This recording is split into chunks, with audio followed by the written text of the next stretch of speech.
to another episode of Two Guys and a Chainsaw. I'm Todd. I'm Craig.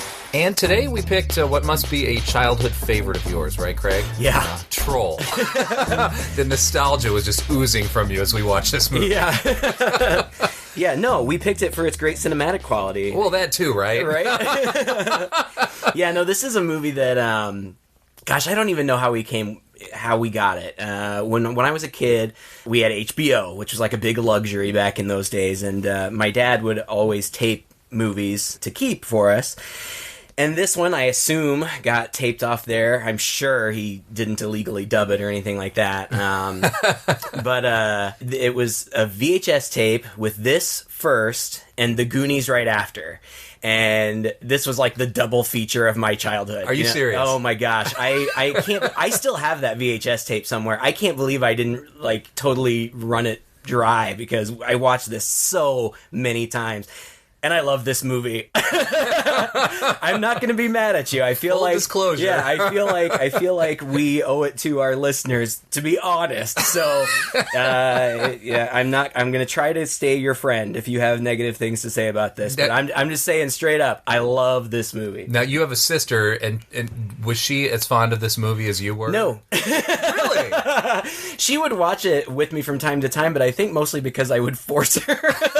It's one of the perks of being the big brother. You kind of got the muscle. So she had to sit through this in order to get to the Goonies? Oh, was that what it was? yeah, definitely. And oh gosh, I watched it all the time. And it's so funny because we put it, I've been looking forward to watching this with you and talking about it.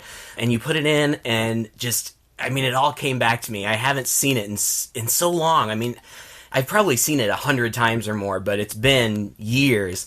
And as soon as the opening credits came up and the score started playing, I was just in heaven. I was just smiling from ear to ear. It was such a nostalgic thing. So you're saying it's fallen out of your regular rotation? It has, kind of, unfortunately. You know, when we were talking about doing this, you asked me if I had it, and I kind of thought, no, I don't, and I can't believe I don't. I was surprised. I thought you had the DVD. No, I got on Amazon, and yeah, I'm going to order it. I've got to have it, but I didn't have it for us. Now, wait a second, but you've got the VHS tape. I do have the VHS. I don't have a working VCR. Would have done us a lot of good today. Right. But it's there in an emergency, I suppose, if I could find a working VCR. Well, this is one of those movies that I remember seeing the cover when we were in the, right? I mean, it's got that creepy-looking cover with the troll, and what looks like, at least as a kid, it looked like a shield in front of him. Right. And you realize it's a ball. Right. But my dad rented it. And he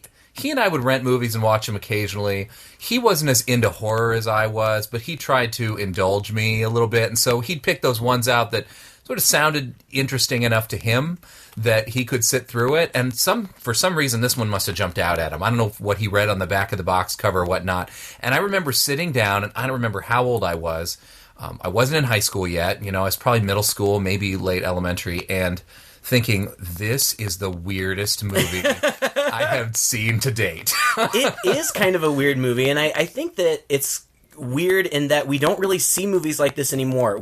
You and I have talked about this several times, but this is one of those movies who I'm not sure what the target audience was that they were going for. Yeah. But I think that it really is kind of targeted towards kids, like, or prepubescent, early adolescent kind of kids. It's PG-13. Mm-hmm. There's not a lot of graphic violence or gore or anything like that. There is some mild swearing, but it's just the tone is something that you really just don't really see anymore, and I miss it because I feel like we've softened things up a lot for kids. And I don't have any kids. Maybe I'd feel different if I had kids, but if I did have a kid, this is one of those movies that I would just be waiting. Please get old enough so I can show you this movie, because I would so want to share it. Now, I loved it so much as a kid. It does have that tone. We've talked about that. The Gate has that tone. Yes, exactly. One of the other films we watched recently, The Hole has that tone. Mm-hmm. But yeah, it has that tone where you're not sure of the audience. It seems aimed at a younger crowd, yet you see things in here that you don't necessarily see anymore in kids' movies. You see some pretty gruesome makeup. Yeah. And it's not bloody gruesome, but it's people transforming. It's a little bit out of Thriller. It's a little bit out of Ghoulies and some harder horror films. In fact, I think the director of this was primarily started out as a special effects artist. Oh, it makes sense. For Roger Corman, and I know that he went on and he did Ghoulies, Ghoulies 2, all those kinds of films. In fact, I think he went and did, I don't know, did you ever see the Garbage Pail Kids movie? Yeah. Oh, my word. Yeah, he did the makeup for that. And you can tell, you know, the animatronics and everything.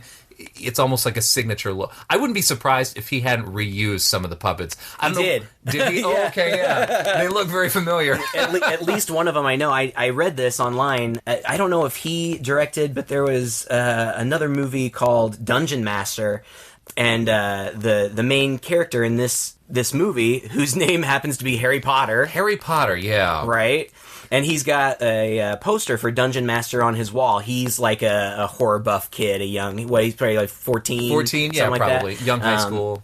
Yeah, and he's got a Dungeon Master, and I poster, and I read that one of the puppets from this movie was actually recycled from that movie. I don't recall having seen Dungeon Master, but the premise of the story is, it's a really simple story. Yeah. I mean, there's not a whole lot to it. This family, Harry Potter Sr., his wife Anne, and their 2 kids, Harry Potter Jr. and Wendy, the little sister, younger sister, are moving into this new building. We don't know why. They're moving into this new apartment building. And as soon as they get there, they start unpacking their stuff, and the mom says, "Wendy, you don't have to help us. Why don't you run off and play?" And so she goes around, kind of looking around the building, and the first place that she comes to is this cellar. And she's got this bouncing ball with her that you had already referenced. It's on the cover of the jacket. And she's bouncing it, and she's just kind of saying nursery rhymes and stuff. And it bounces down into the cellar. It looks kind of like maybe like a laundry room or something like that. Like a shared laundry room for the apartment building. Right. And she's reluctant to go down into the spooky basement in the new building, but she does. And then she's starting to play down there, and we kind of get these point of view shots from somewhere else in the room. And she's looking around, she's not seeing anything, but then as she's bouncing her ball, we hear this kind of grunting, kind of heavy breathing kind of sound as the point of view shot approaches her, and you can kind of see kind of a weird shadow on the wall behind her, and this monstrous hand reaches out and grabs her, and she gasps, and that's all we see. We cut back to the family at the front of the house, where the mom says, "Go find your sister." Harry goes to find her, and he goes down. He goes to where the basement is, and he's looking down there. He's calling for her. He sees her ball down there, but she's not answering. So he starts to go down, and we see the troll, holding the ball and saying the same nursery rhyme that the little girl was saying. And when when the troll hears the brother coming, he kind of looks up, and he goes and hides like behind or in between a washer and a dryer. And right before Harry comes in, the troll is wearing this ring, and he holds it up, and it kind of lights up, and he transforms magically into the girl. And that's where we set the story off. From this point on, we don't know what's happened to Wendy, but we know that the girl that looks like Wendy now is not. It's actually this troll, and that's where everything kind of picks up. Yeah, and in the movies, these kind of low-budget films, this is usually the point where they are saving a ton of money, right? Yeah. There's this great creature effect in the beginning, and then the creature possesses somebody or transforms into somebody, and then we never see that creature again until the end of the movie. And, it's just that person who's transformed. But this movie is not that movie. No. We see lots of effects. We see lots of creatures. So it's kind of nice, the fact that it didn't become that film. Right. There's a little bit more money in it, I guess. Yeah, a little bit. I mean, I don't have any idea what their actual budget was, but I know that it was pretty low. They had some ambitions for some things I'll talk about here in a little bit that they weren't able to accomplish. But so what happens is the family is all gathered together, and the dad has gone out to get lunch, and he calls the food rat burgers. I guess he's just talking about fast food burgers. But he brings it in, and they all sit down to eat, and Wendy, or the troll in Wendy's form, opens up the burger, and it's gross. It's all like lettuce and tomato and slimy and gross, and she's like, what's this? And they're like, just eat it. And so it's the works, right? It's the works, right. And so she starts to eat it, but she starts to eat it like a troll would eat, like a dog would eat or something. I mean, she's just like mashing her face in it and grunting and... What a pig. Harry, have you been letting her read your monster magazines? More work. More works what? More work now. Hey, bring back those rat burgers. And then she goes nuts. It's like she wants more of it, and she's running around the house, and then the fire alarm goes off. Yeah, she runs out in the hall, and Did she trip it? I don't know, I guess. Okay. She did or somebody did, I have no idea. But the fire alarm goes off, which gives us a good opportunity to meet everybody else in the building, because everybody else in the building comes running down. That was a really interesting piece of writing, I thought. You could go from apartment to apartment and gradually meet people and have these weird things, or you do some event like a fire alarm, and everybody rushes out of their apartment at once and sort of bangs into each other, and you have these humorous interactions, essentially, between everybody. That was neat. I really enjoyed that. You've got a number of people, and some famous people in here. Really interesting. First of all, I believe the first guy who pops out is Sonny Bono. Sonny Bono. Who's like a swinger guy. Yeah, it's like he seems like a 70s swinger type, late in his years, past his prime. And then the next person who kind of runs in his name was Duke, is that right? Yeah. And he was sort of an ex-Marine person. Right. He was a bit tough, and he's chatting with them. And then coming down the stairs, cursing and swearing, is June Lockhart. Right. And which was funny because it was so out of character from the Beaver's mom, that we normally know her as. I think the first thing out of her mouth is, "Who pulled the goddamn fire alarm?" It's like, whoa! Right. And she's this older woman, and she's dressed in kind of a long, kind of older-fashioned dress, and she's got her hair all up. I love her in this movie. I mean, she is great. If there's if anybody wants to be critical of this movie, I will say that if nothing else, June Lockhart is the saving grace for this film. She's funny. Her acting is good. I just really like her. But yeah, so there's her. The guy that plays the dad we didn't mention before, I think his name is Michael Moriarty, is that right? Yes.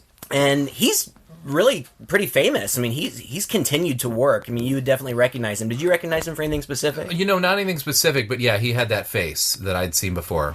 Yeah, I'm kind of... What else had he been in? I'm not... I just glanced at IMDb and I don't remember, but he's still working. I mean, he's still working regularly. The mom is played by Shelley Hack, who again is really recognizable, but I couldn't really put two and two together. Yeah. And I looked her up, and she's done quite a bit of work. What she kind of got her big break in was when one of the original Charlie's Angels left, she was the replacement. Oh, of course. She has that look. Yeah. And she has that look in this movie. Yeah, right? she's very pretty, and I guess she was only on Charlie's Angels for a season before she was replaced too. But again, these may not be A-list actors, but people that you'll recognize. And then after we meet June Lockhart, then the next people who come down are a very young and fresh-faced looking Julia Louis-Dreyfus and the guy that plays her boyfriend, and I can't remember what the actor's name is. I don't know. This was Julia Louis-Dreyfus's first movie ever, her first film appearance. Wow. And the guy that plays her boyfriend, and obviously in the movie they play boyfriend-girlfriend, in real life they were dating at the time, and shortly after the film was made, they got married, and they're still married. Oh, really? Yeah. So, did they meet on the set? I don't know. It just said, I just read that they were dating. They were actually in a relationship. That's interesting. And they live upstairs, and, they're kind of the young, modern 80s couple. Yeah. It's like they go jogging a lot, and their apartment looks pretty modern for the time and all that. I think she's like a waitress, an aspiring actress. She says at one point that she's got an audition day. So they come down, and it's funny. This is, I'm sure, the first thing that I knew Julia Louis-Dreyfus from. This is from 1986, and obviously she's gone on to be very famous. I think she comes from a wealthy family. She's one of the richest women in the world. Oh, really? Yeah, from what I've heard. Oh, man. But she does not look back on this movie fondly. I guess a few years ago when Jay Leno still had his show, he had her on and he surprised her by running a loop of one of her scenes in this movie, and she wasn't amused. Well, she can't be disgusted by her acting, because her acting was great. Yeah, it was fine. It's just a goofy movie, It is. and she ends up in kind of a goofy role in it, right? Yeah. So we meet all those people, and then what happens is right away, I guess they sleep there one night, and then... Well, first of all, Harry notices right away that there's something off about Wendy. I mean, they all do, but the parents are attributing it to the move. She's just stressed out, and so she's acting out. Harry's a little bit more skeptical. He thinks there's something strange going on. But very first thing the next morning, Wendy gets out of bed, and gets dressed and says hello to her family, but then she immediately goes upstairs to Sonny Bono's apartment. Sonny Bono had just been entertaining this lady. Overnight. Right. Was she supposed to be a prostitute? Or I couldn't tell. She kind of looked like a prostitute. She did, but maybe she was just supposed to be one of his swinger friends. I don't know. She wasn't very amused by him either. No. So Wendy goes up into Sonny Bono. I don't know what his name was. Mr. Dickinson. Mr. Dickinson, that's She right. goes up to Sonny Bono's apartment. And his apartment, it's so funny. He's got like lava lamps and... It's got those the stoplight that as... I don't know, there must be a speaker or something, or a microphone or something in the room, so every time they talk, the stoplight kind of goes Right. and flashes. There's probably a mirror ball up above, and he's absolutely. got a crazy bar. It's a total bachelor's pad. Right, and he's wearing like the Hugh Hefner like red silk robe, and he's just super smarmy and mean. He's not a nice guy, but Wendy knocks on the door, he opens it, she just comes right in and makes herself at home, and he's annoyed with her and makes it clear that he has no interest in her being there or playing with her or anything. But she runs and hides behind the bar or something, and he's mad. He's like, I don't play hide and seek, and he goes and he looks behind the bar, and she's gone. Yep. And then she pops up behind the couch, and she's laughing, like she's teasing him, and she pops back down behind the couch, and he runs and jumps and looks over, and she's gone again. So he sits back down on the couch, he's kind of confused, and from right there, behind the couch again, she pops up, she pops back down, he says, I got you now, and he reaches over, and it's Turok the troll. She's changed She's again. changed, right. Yeah. So we get to see the troll, and Sonny gets to see the troll. And the troll, you can't really say he chases him around, because the actor in the suit is a little bit limited in his movement. It's a great suit. I love it. I love the look of the troll. It's actually very impressive. Yeah, so anyway, she pulls up her ring that she's got, this big green ring, and like a little like needle or something kind of pops out of it, and she pokes him with it, and then he starts to go into this transformation, and that's what you were talking about. The transformation really is fairly gruesome. It is. It reminded me of the Toxic Avenger a little bit, but way more, a little bit better budget, a little bit more skillful. Yeah. But yeah, he's kind of popping out. His skin is bulging. I watched this with my wife maybe a year ago or so on a whim, just because it was PG-13. It was a horror movie she could watch with me, and I remembered, it wasn't too bad. And she kind of averted her eyes here and wondered what she was getting into. Yeah, it gets a little gross. I mean, he bloats and swells. His skin kind of starts to turn black. Like black ooze starts to come out of his mouth. And the transformation goes on for a while. I mean, we don't get a solid shot of the whole thing happening, and I'm sure that's budgetary. I'm sure it's based on the effects that they had available to them. So it'll cut away to the troll, and then it'll go back, and he will have progressed a little more, and then it'll cut away, and then it'll go back, and he's progressed more. And eventually, he transforms into what my sister used to call a big turd. But it's apparently like a pod. Like a pod, or like a cocoon, or something. And it splits open, and all of these like vines and greenery start coming out. And again, the effects are limited, but you get the effect of what's going on. They're acceptable. You know, they really are. It's moving around. It's a stop motion type thing. Right. And it's filling the apartment, basically turning the apartment into a little forest. Right. And that was the part where my dad and I were just like, what in the world is this movie? And of course, popping out also are a number of these little creatures. Right. Right? Yeah, these little, and they're little grotesque creatures. They're clearly puppets, but they're good ones. Yeah. And, you know, they're scary looking, they're small, they're kind of slimy and shiny. Drooling, and there's mucus coming out of their noses, and one of them's like a crab type. Yeah. It's like a centaur, but instead of a horse's body, it has like a spider's body. It's weird. Yeah, and they all look different. They one kind of has like a pig snout, and one of them is very reminiscent of the main ghoulie, which would make sense. Yeah. There was one that I thought looked a lot like Donald Trump. There was one of them that looked like that pig. The pig one reminded me of Teenage Mutant Ninja Turtles. The pig guy, Bebop, or something like that. One of those guys, Right.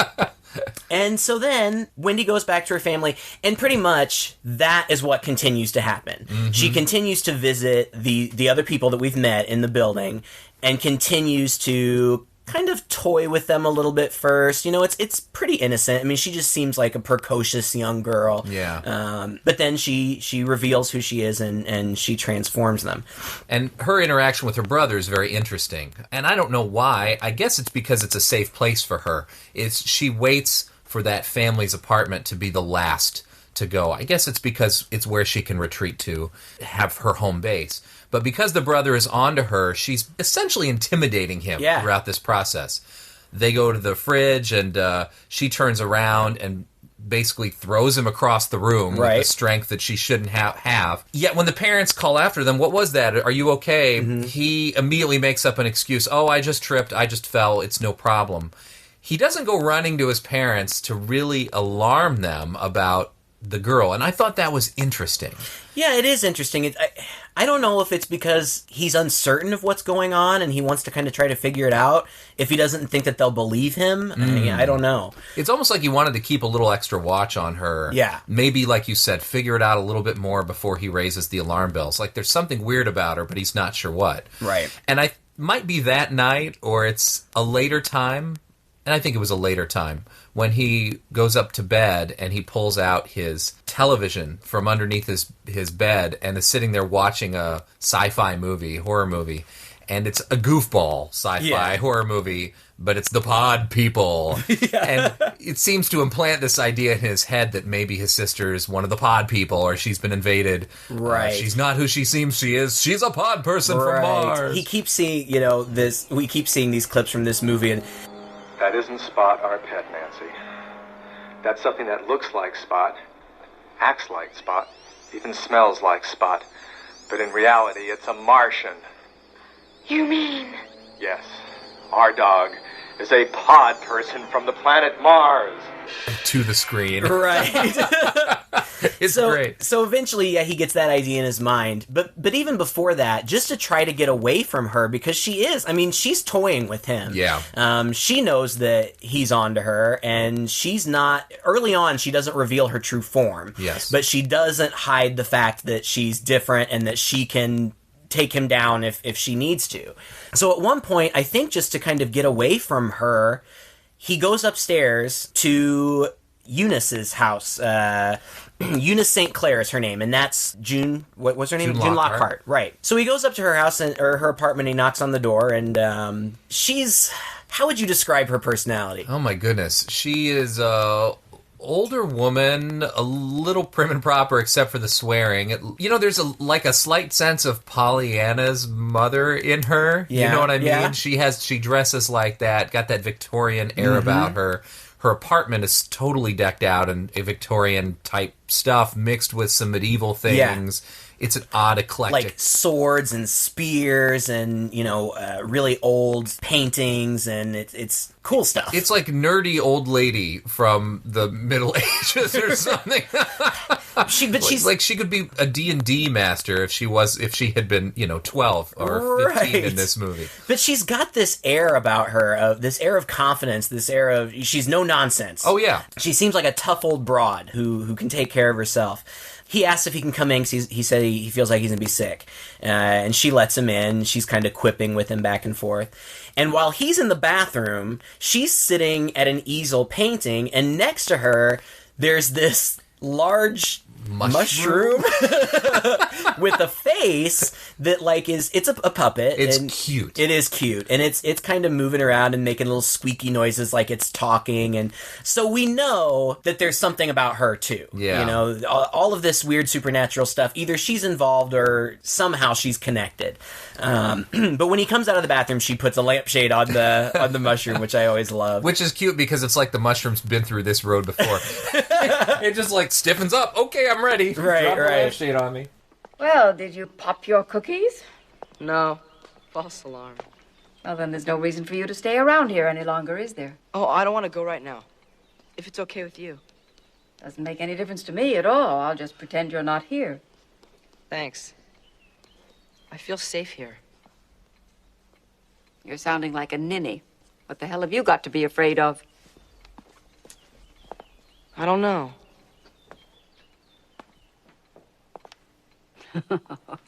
Keep talking like that, you'll become an adult. she's a cool old lady, and she obviously realizes that he is in fact scared. And we get the impression that she may be aware that maybe there is something to be afraid of. So she tells him, you can come over anytime. Just knock before you come in. The door's always open. And so they establish a connection, a friendship. This is kind of a place where he can go to talk and feel safe. And I feel like in a way she respects his attitude. Yeah. Kind of his way of dealing with it. That he is taking his time. He's unsure. I feel like that might be part of the meaning of that line and why it was so significantly called out in the film. He's a little more adult than a kid his age would be. And that might explain why he deals with it the way he does deal with it. Right, and why she... eventually... She tells the whole story. I mean, first, Wendy continues to go from house to house. I think the second apartment that she visits is Duke. That's the guy who lives right across from them. He's the army guy. His apartment is all decked out in, like, a tiger skin and... It's over the top. Crazy macho stuff, like guns on the walls and stuff. He's got a pool table in there. Right. And he's... One of the interesting things about this movie to me is that the people... who are kind of... This guy, Duke, doesn't seem so bad. I mean, he's kind of nice, but he's also really conceited and really macho, and like he's really concerned with his looks and stuff. So the people who are kind of, for lack of a better word, ugly on the inside, when they transform, that's kind of reflected in what comes out of their pods. That's true. So when he is transformed, it's very similar to the first time around. It's these kind of grotesque, goblin-y looking puppets. But then I think the third person that she goes to is Julia Louis-Dreyfus. Yeah. And Julia Louis-Dreyfus is nice to her. She invites her in, says, I've got stuff to do, but you're welcome to hang out. I could get you a drink or whatever. And this is my husband. Right. There's another cute moment in there where she almost admires, the girl/troll almost admires her, and she's just staring at her. She says, And she's like, "You're so pretty," and says, "Oh, thank you." And she says, "What does she say? Beauty fades with age." Right. She compliments her as soon as she comes in and tells her she's very pretty. And then Wendy grabs a picture, and it's a photograph of the boyfriend, and she says, "That's my boyfriend." But then tucked in the corner of the frame is also a picture. I guess I didn't really get a good look at it Of her as a young girl. And she says, Wendy says, "Is this you when you were younger?" And she says, "Yeah, that was me." And she says, "You were very beautiful." And Julia Louis-Dreyfus says, "Well, thanks, I guess." Right. And then you get that beauty fades with age thing. And we know that she is going to be transformed. And eventually we see what she's transformed into. And she's transformed into not a very different version of herself at all. No. She's just like a wood nymph, I guess. I mean, it's still Julia Louis-Dreyfus playing the character, but she's partially nude, kind of draped in greenery and things, and really her appearance doesn't change at all. But her personality changes. Yeah. And she's kind of playful and chirping and teasing. A little teasing, flirtatious, kind of. Yeah, so when her boyfriend comes back in to check on her eventually, the apartment has, like all of these apartments, I guess, has become almost another dimension where he can wander through the woods, and he chases her through the woods, and she's coyly teasing him and running along, and he's chasing her like, what in the world is going on? I liked that bit. And again, I don't think she has, except for the fact that the film is really goofy, she doesn't have anything to be concerned about as far as her acting or the way she looks. Right. She looks great. I mean, she looks gorgeous, and I actually thought her acting was good. I mean, when she was just herself, it was very natural, and her character was likable. And then when she turned into the wood nymph or whatever, her affect really changed, and she's kind of toying around with the boyfriend and kind of giving him sly, flirtatious looks and running away from him. A lot of laughing and stuff, and eventually she leads him deep into that forest, wherever it is, and she leads him to the troll, who then presumably transforms him. We don't really see his transformation. Now, earlier, kind of concurrent with all this happening, there's a relationship between Wendy and a man who saves her from a car. She's kind of running out into the street, and he reaches out and grabs her and pulls her away. And it turns out that this man is a little person. He's a little person. And she is taken by this, and she stares at him and says, "Are you an elf?" No, I just resemble one. Why, do you believe in elves? Oh, yes. Oh. Well, then perhaps I might be one after all. Where do you live? In there. Well, so do I. What's your name? Wendy Ann. Malcolm Mowry. Glad to meet you, Wendy Ann. Well, come along. Your parents are probably wondering where you are. Yes, Brother Alf. This actor, I recognize him from stuff. He has a really distinctive voice. He's a very small little person. His name is Phil Fondacaro. And not only does he play Malcolm, the professor from upstairs, but he also plays Torok. Yes. Okay. That makes sense. The troll. He plays the troll. The part was written specifically with him in mind, but the production company, I guess, put a lot of pressure on the director to cast Billy Barty, who is, one of the more famous little people actors in the industry. But the director really fought for this Phil Fondacaro and got him. And I'm glad, because again, he's another one of my favorite parts of this movie. He's nice to her, to Wendy. He's just a nice guy. He's an English professor, so he's really smart. Everybody else in the building is kind of anti-intellectual. Yeah. And he's, a professor and a cool guy. So I guess he takes her inside, and she goes home, and she tells her parents, I made a little friend. And I invited him to dinner. Yeah. And they say, okay. So they're expecting her little friend to come to dinner. When he shows up. Knocks on the door. Oh, is it your little friend here? Just as they're opening the door and they look down. Oh, boy. And what ensues is this very awkward comic scene where she's come out with a glass of chocolate milk for him. And he's standing there and he's brought like some champagne or whatever. And he asks for, I'd rather have a gin and tonic. Yeah, he says, don't worry, I brought a note from my mom. And they kind of acknowledge that, but he takes it all in stride. Yeah. This has happened to me before, it's okay. Right. He doesn't, there's none of that conflict in this movie at all, really. Mm-mm. Even with the jerky guy downstairs, even with the brutish Marine across the way, there isn't a lot of serious person-to-person conflict. No. And actually, I always thought that was interesting, even when I was a kid. We don't meet Malcolm until he rescues Wendy from getting hit by the car. But when everybody had converged in the hallway during the fire alarm, I think it was Julie Louis-Dreyfus' character had said, and then there's a professor that lives upstairs. His name is Malcolm. But she never said anything about him being a little person. Yeah. Like, that was just something they didn't even consider. Yeah. And when he shows up, it's not that the parents are rude. It's just that they're taken aback. They're surprised. They didn't expect this. They weren't prepared, and they don't know how to deal with it. Right. And he, I think, kind of makes them comfortable. He kind of jokes around and doesn't make a big deal out of it. And eventually, they sit down to have a nice dinner. Yeah, and then at the dinner, of course, you can tell that Wendy is totally taken with him, loves him to death. And they've had some conversation before, and him being an English professor, at some point she asks him to recite a poem, which is cute. That never happens anymore, right. I'm sure. But and his poem's called The Fairy Princess. Or The Fairy Queen, The Fairy Queen, right? You're right. And as he starts to recite this poem, and is this an actual... I believe it is. Okay, yeah.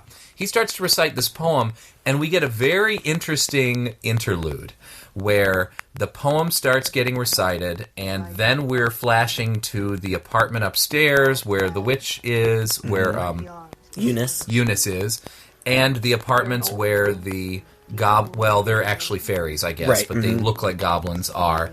And music starts to come in, and it's a whole musical sequence, essentially. Yeah. Oh, gosh, and I just love it so much. I know that it's corny and cheesy, but I love it. First of all, I love this score. I have no idea who is responsible for it, but I love everything about it. At some points, there's kind of a light, kind of plinky-plunky, kind of fairyland stuff. And then when you get to the fairies, trolls, whatever you want to call them, it gets much darker. And there's scoring underneath a lot of the movie. Most of it is scored, and I just think, I could buy that on CD and just listen to it. I just love it. And the scene that you're talking about, the bad fairies, the gross-looking fairies, kind of start to sing this weird chant. And it's called, I'm going to totally say it wrong, but Cantos profane or cantos profane, something like that.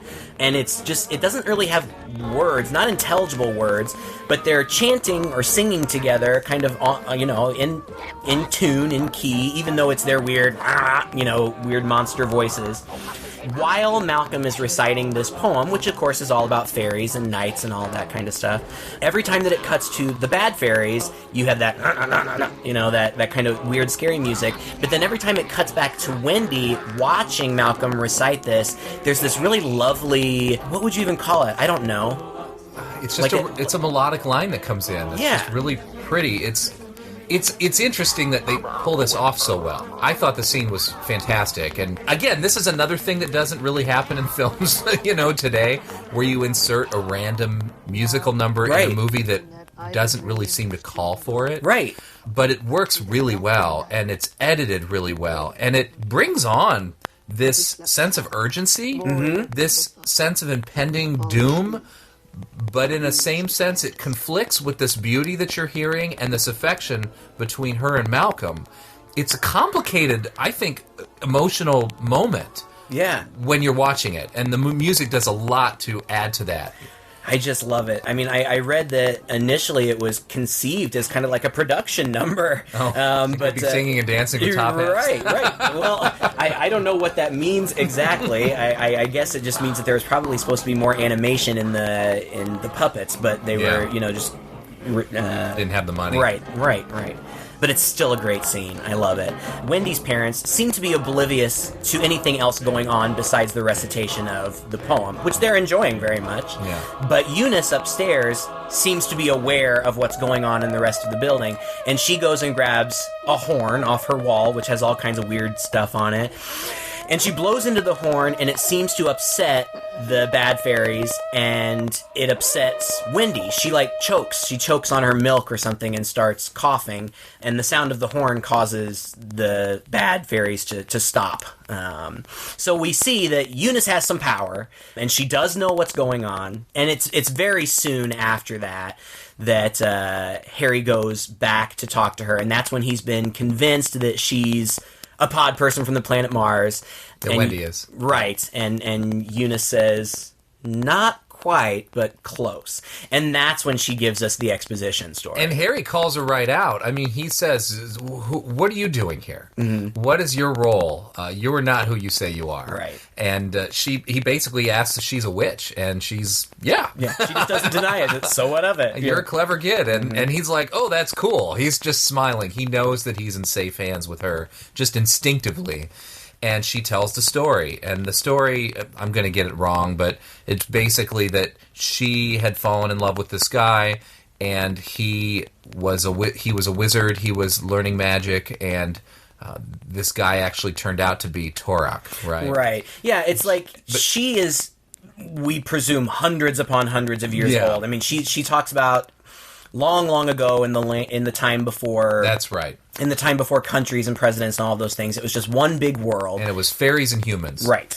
She was the fairy princess, and she was in love with this guy, and I guess he was also a fairy, but then there was a war of some kind between the fairies and the humans, and the fairies lost out. Right. Turok, they initially, the two kingdoms had an agreement that neither one of them would rule over the other. They would just share the world equally. But Turok was ambitious, and he wanted to take over the world. So he rallied an army of fairies, and there was a big battle, but they lost. And he was turned into a troll for all eternity. And then kind of banished, I guess. And now that's where all the fairies are. That's where they're hiding. Right. And that part, really is kind of plot holy. It's never really explained why this is all happening now. She indicates that she's there to kind of, I guess she's waiting for this. Like she knows it's going to happen eventually, and it's just happening now. And she must know it's going to happen there, because that's where she's waiting. None of that's really explained. Right. There is an opening scene during the credits where we're zooming into what appears to be a kind of cathedral or old-style church or maybe castle. Was it a castle? Maybe. Stained glass windows. I don't know. Yeah, and then the books and things, and it kind of pans out of that and through a forest. And then through the forest, and eventually, after the credits go, we are emerging from the forest basically across the street from this apartment complex that they're in. I don't know if that was meant to actually imply that there was some proximity there between wherever Turok lived or bided his time and the actual apartment or not. I don't know either. Now, Harry knows what's going on, and she mentions that she learned her magic from this guy named Galwin, and it turns out that mushroom is Galwin. Yeah. And Harry asks, well, could you teach me to be a magician? Which is so ironic. Harry Potter, this movie came out 11 years before any of the J.K. Rowling stuff came out. But there are so many similarities. It really makes you wonder if she hadn't seen this film at some point. I mean, even if it was subconsciously. It would be hard to argue against that. Right. But he said, could you teach me to be a magician? And she said, well, I could, but I don't think there's going to be time. And she explains that once this is in process, he's got 72 hours to complete it. And at this point, I think everybody in the building has been transformed except for Eunice and the Potter's apartment. The Potter's, yeah. One of the things that we skipped was at some point, Wendy goes to visit Malcolm. Oh, yes. And this is such a nice scene, This is an important scene. Yeah, we should talk about it. Wendy goes to visit Malcolm at his house, and this is also kind of cute. This is a different era, obviously, where parents didn't mind their kids cavorting with adults and going to their apartments and whatnot. But she goes over to his house and his apartment and talks to him, and she's very interested in him. And she knows that he's sick. Yeah, she can tell. Malcolm? Remember when I asked you if you were an elf? Did you ever want to be? I did, actually. When I was about your age, in fact. Maybe a little older. Doctors talking to my parents about recessive genes. I thought they were talking about pants. It's funny what you think about when you're a child. Just didn't understand what was happening. My parents told me, Malcolm, just not gonna grow anymore. I thought, wouldn't it be wonderful if all this was happening to me because I was magic and not because I was sick? I know. I'm serious. I was sitting here. I was almost getting a little misty because it's so sweet. And the actor, Phil Fondacaro, does such a good job. Oh, yeah. I mean, he's so endearing. And you so feel for him. And he's telling this story about how he used to imagine that he would someday wake up in a land with fairies and dragons and flying horses and unicorns. And he said he just kept waiting for that day to happen. And he just kept waiting and waiting. Meanwhile, she's just been circling around him a little bit. She gets back behind his chair and she transforms into the troll again. And you see the little thing come out of her ring. We don't really get to see his transformation. No, we don't see his reaction anyway. Right, and I think that's probably kind of intentional because it's kind of a sweet moment. And when his pod opens up, it's just a little elfin version of himself. Very small, cute. And kind of like looking around in wonder. Yeah. And she picks him up. I mean, he's little tiny. It's a puppet, but the troll picks him up and just says, "Welcome, brother elf." Now, that's one of the things that I like so much about this movie is that it's not straightforward. There's not, Turok's the bad guy. But really what he's trying to do is he's just trying to build this world for himself.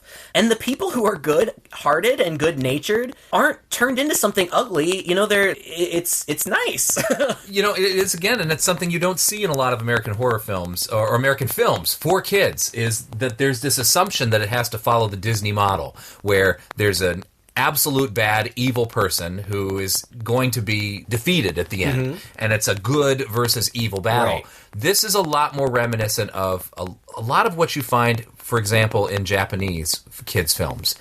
I don't know how familiar you are with some of them, but there's a movie called Spirited Away that was very popular. It had some popularity here, too. But what's nice about those films, and I'll just pull out Spirited Away as an example, is that they're really up against circumstances. They're not up against bad people. The people who you are watching this film from an American mindset, oh, she's really bad. As you see the film, you realize that, no, she's not bad. She's just a different character, and she has different motivations, and there's not this black and white good versus evil thing going on. And so your main character is really overcoming a situation. Yeah. There's a problem that needs to be solved, and different people have different personalities coming into it. And I feel like those are the kind of movies that kids need to see. I agree. Because it's way more reflective of the world as it is, and it could cut out a lot of the nonsense, that we deal with, where people want to demonize each other. And this film does a great job, as you mentioned, of that. It doesn't totally demonize this troll. Right. You see it from their perspective, and the story is a little more complex. Yeah, and the character is a little bit more complex, and I really appreciate that. We're leading up now to the final act of the film. Everybody except Eunice and the Potters have been transformed. Eunice has explained to Harry what's going on, and she says, you have to... Well, she explains that what he's trying to do is to build these little different fairy universes in each of these apartments, and then once they're all done, once it's complete, they will come together as like this huge fairy universe, and that will then explode like a fourth dimension into our world, and the fairies will again take over the world. So that's what he's trying to do, and they have only this remaining day. They're at the end of this 72-hour period to stop it. She gives him this big golden spear and says, Here. Plunge this weapon deep into the heart of Torok's universe. Where can I find that? Well, Torok has always been a little melodramatic, so just look for the biggest, most powerful creature you can find. So she said, just look for something big and scary and not happy to see you, and you'll know it when you see it. So he goes downstairs and he's waiting. Meanwhile, as soon as he leaves, God, I've said this now 4 or 5 times, another one of my favorite parts of the movie. How many favorite parts do you have, Chris? They're all my favorite parts. She walks in front of... She has shown him before that one of the paintings on her wall is of her younger self with Torok in his human form, or human-like form. I think they were fairies, but they looked like humans. And in the photograph, obviously, she's younger. She's an elderly woman, but in the photograph, she's younger. She turns around and faces this painting, and then she starts pulling the pins out of her hair. She's had her hair's gray. She's had it up in kind of this loose updo throughout, very matronly. And down fall these beautiful golden cascading locks. And she turns around, and all of a sudden she's, again, the youthful woman from the painting. Yes. When I was a kid, I was blown away by that scene because I thought, how did they do that? How did they make her look so young? It's amazing. And you might have put 2 and 2 together now that may be June Lockhart's daughter. Well, they have the same last name. I mean, that would be a major coincidence. It's Anne Lockhart is the actress that plays her younger self, and they do look strikingly similar. Yep. So I wouldn't be a bit surprised if it was. And from that point on, Anne Lockhart takes over the role. But it's a really smooth transition. I mean, it feels like the same character. It's surprising. There must be a cut in there, but I didn't really detect it. I guess maybe because I wasn't expecting it. Yeah, it comes right at you and like, whoa. Yeah, it's pretty effective. Yeah, so she arms herself with one of those spears too, and she goes out looking for Torok. And again, she's just she's no nonsense. It's hilarious. She's he's in this forest, which by now is expansive. I mean, it's large. There's wind blowing. The trees are blowing in the wind. And she's walking through, and her long hair is flying in her face, and she's trying to bat it away, and eventually she just stops where she is and says, "Oh, stop it!" And the wind quits. And she says, well, that's better. It's moments like that happen frequently through this movie. These moments of comedy where you're not going to be taking this too seriously. It's aimed towards children in a way. Yeah. That at any point where it seems like it's going to get too scary, it's interspersed with these moments of comedy that take the tone down a bit. Yeah, it's funny. I mean, it's not an outright comedy, but there are moments of light-natured stuff. There's one scene that we skipped where the dad just does this big dance. the goofiest, weirdest dance sequence. It is. If anybody was going to be embarrassed to go on Leno and have a clip replayed back for them, that guy's clip. Exactly. I had read that the guy that plays the dad, on one of the first days of filming, he went to the director and said, "I don't understand my character. I don't get it." And the director just grabbed this goofy floppy hat that the dad ends up wearing through a large part of the movie off like a production assistant or something and plops it on his head. And the actor said, "Well, I look ridiculous." And the director just looked at him. He said, "So he's just ridiculous?" Yep. And he kind of plays that. And it's funny. It's fun. Well, it's honestly the only way that this guy could be so oblivious to what's going on. And right. whatnot. So she goes out and gets approached by this monster. We don't actually see the monster yet. It's a POV shot, but we can see there's a big monster coming. Rips that staff away, her magic staff, and then cut away. Mm-hmm. Now, she had given another magic staff to Harry. And Harry, meanwhile, I think was setting up shop downstairs waiting. And at some point, the parents get up and go to the door because there's some banging on the door. Well, Harry leaves first. He does leave. I don't know if he hears something outside or what. At this point, the vegetation and all that stuff is now spilling out into the hallways. That's right. Is it this point, too, where it's coming outside as well? I believe so. And the people across the street are seeing this craziness going on. There's a bit of a crowd around the apartment complex. Right. And these huge vines are, coming out of the roof. And it doesn't look real at all. I mean, it's stop-motion stuff. But, it's reminiscent of the old monster movies, Godzilla, those types of things. Harry goes out looking... And he knocks on Eunice's door, and it swings open, and, I guess the wind suction pulls him in, and he falls to the ground. And he falls next to this little... Stump, like a little tree stump. And it starts talking to him, and it's Eunice. And she says, "You're on your own, kid." That is so funny. That was the most brilliant comedy in this movie. Some of it's goofy, some of it's a little corny, but that was spot on hilarious. Right. And, he's upset, but she's just, "Go out there and find your sister." So he goes, and he's looking around, and it doesn't take him long. He finds her. Yep. She's in, like a Snow White glass coffin kind of thing. Yeah, out in the middle of the woods. It's very, very fairy tale-esque. Right, as the whole movie is. And he goes... The top of it is kind of glowing in, kind of a cheap special effect kind of way, which we've seen these effects throughout. But he goes to touch it and it shocks him. But then he's got that magic spear, so he thinks he touches that to the top, and that breaks the spell, apparently. Meanwhile, we know, he doesn't know, but Turok is watching all this kind of from a safe distance. And he tries to wake Wendy up, but she doesn't wake immediately, so he picks her up, and that's when the big monster appears. And this is kind of funny, and, watching it as an adult, I can look at it with a critical eye. I appreciate what they were trying to do. They wanted this to be the big monster. And so they're shooting it from a super low angle. That's right. A super low angle so that it looks like it's towering over the camera. And they try to maintain that, but... as it gets closer to the children, it becomes really apparent that it's just a normal-sized guy in a suit. Yeah, they're clearly cutting away from it pretty quickly so that you don't see that, and trying to get some close-ups on their face and some really high POV shots from the monster on the kids. Right. But it's unfortunately pretty good. Yeah, I mean, it's pretty clear if you've got any kind of discerning eye at all. Meanwhile, the parents are downstairs. They hear something weird outside. More great comedy. The mom opens the door, and here's a bunch of these evil little fairy trolls just kind of hanging out right outside the door, just looking at her. Yeah, and so she closes the door and gets her husband over. Yeah, goes, honey. And he comes over and opens the door, and then the tree stump Eunice is right outside their door, and she said, "Shut that damn door. He can't take over if you keep him out of your home." What is going on out there? I don't know, but I'm listening to that tree. Oh gosh, so funny. Harry and Wendy are now in the forest. They're running from this monster.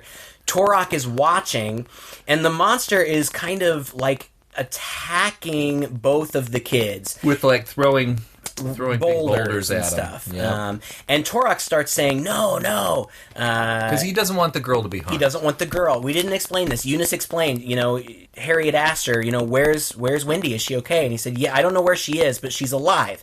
Because when he takes over the world and gets rid of all the rest of the humans, he's going to keep one perfect specimen who's going to be the princess of the fairies. Yep. So Turok is saying, no, not the girl.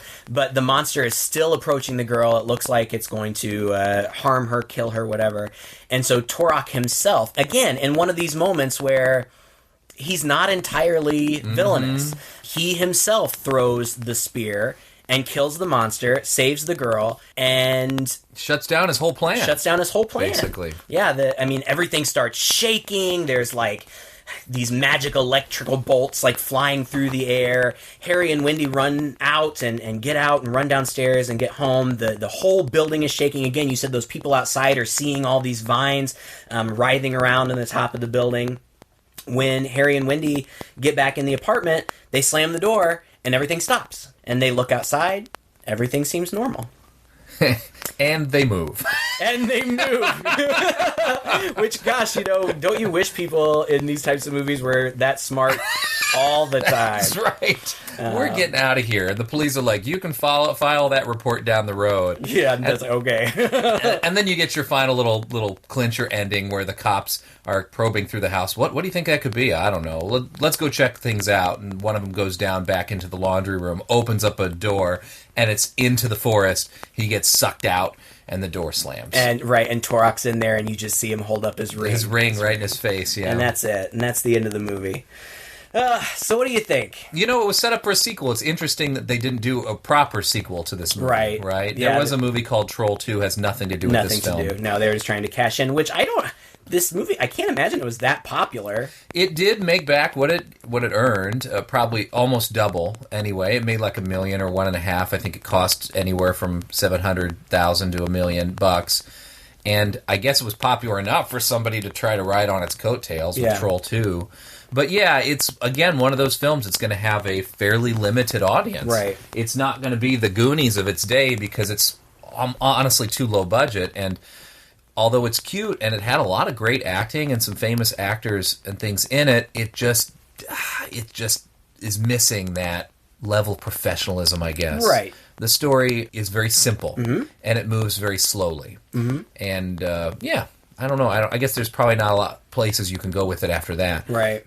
We didn't even mention that the kid who played Harry was from The Neverending Story. Right. Noah Hathaway. And he played Atreyu. I guess, yes. And I guess the director was impressed with him in that film and decided to cast him in this one. So, it's not for lack of, I guess, star power. Right. It's just kind of a weird niche movie. Yeah. I was reading, user comments, and that was one of the things that I read. People were questioning, who was this made for? It doesn't seem to be specifically for adults or specifically for kids, and I think it's just because it's from a bygone era in filmmaking. I just don't think we see these types of movies very much at all anymore. Clown House, I think, was the one that we said was also in this vein. And I would argue that that's scarier. It's definitely scarier. This is more fantasy, really. Yeah, it's like a fairy tale, which I think is really appealing and really endearing. And it has backstory. It's really quite nice. And if this had been made by Spielberg and had a bigger budget, I think it probably would have spawned a sequel. It probably would have been better remembered and wouldn't have been relegated to the horror shelves. And that might be part of the problem with it, too, is that it seems like all the materials, all of the posters, which are, on the box cover art and everything, were really marketing this as a horror film.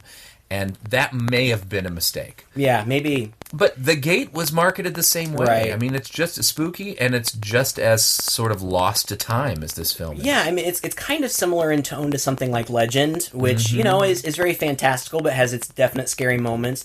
Even something like Labyrinth, it's darker. The puppets and things are a little bit scarier. They're not as cute. Yeah. But similar in tone, and we just, you don't see that too much anymore, which is too bad. There have been talks for years and years about remaking this movie. At one point, it was in pre-production. Ali Lohan, of all people, was connected to it. Really? It was supposed to be a vehicle for her. Wow. I think that it's kind of dead in the water right now, but I'd be interested in seeing a remake. I think this is a movie ripe for remake. I don't have the nostalgic feelings about it that you do. I can see, though, I have enough imagination. I can put myself back as a kid in the 80s, and if this had been in our rotation when we were young enough, this would have been a family favorite. Absolutely would have been. Yeah, and like I said, I would watch it back to back with the Goonies, and they're kind of similar in tone. Even those two movies. The Goonies was just on TV the other day, and I was watching it, and it's got a really intricate score. And I thought, gosh, this score is almost similar to Troll. No wonder I was so comfortable watching them back to back. And I recommend it if you're having a marathon night. Go for both of them. They're both fun. So now, as an adult, I know you don't want to be critical about the film because it's going to ruin all your memories and your fantasies. But you mentioned a few things that that's a little cheesy, that's a little hokey.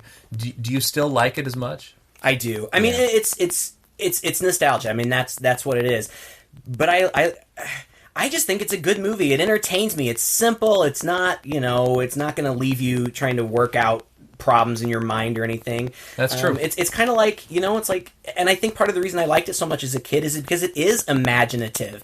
It's creative and fantasy, and it's not based in reality, and it's not too scary. I mean, I've got a little niece and nephew, and they're, I think, 7 and 4. That's too young. I think, there's stuff in here that's spooky enough that little kids might struggle with it, but I get it. I can recognize its flaws, and I just don't care. In fact, if anything, that adds to the charm. Well, before we sign out, I just wanted to say something really quick. This was a rough week for me. My best friend, my dog Jack, passed away this week. And I had him since he was a puppy, and he became an old man. I kind of feel like he was my first grown-up thing that I did. I got a job, and I thought, I'm responsible now. I can take care of this. And he's been with us for a really long time, and this last year has been rough for him. We knew we probably didn't have a lot of time left. Earlier this week, one morning, I think that he had kind of waited for us to wake up, and he just went very peacefully in our arms. It was really, really tough for me. I mean, it still is. I'm not done grieving that yet, but I was glad that we decided to do this movie. It's fun. It's not something that's gonna, it's a good memory for me. It makes me feel good. So I want to dedicate this episode to my dog Jack. Wherever he is, I hope that he's happy and having a good time, but I sure do miss him. So this one's for you, Jack. Oh, he's probably out there chasing those trolls through the forest. I hope so. Thank you so much for listening. If you enjoyed this podcast, please share it with a friend. You can subscribe to us on iTunes or Stitcher. Check out our Facebook page. Leave us a comment. Leave us some suggestions for other films to do. Until next week, this is Todd. And this is Craig. With Two Guys and a Chainsaw.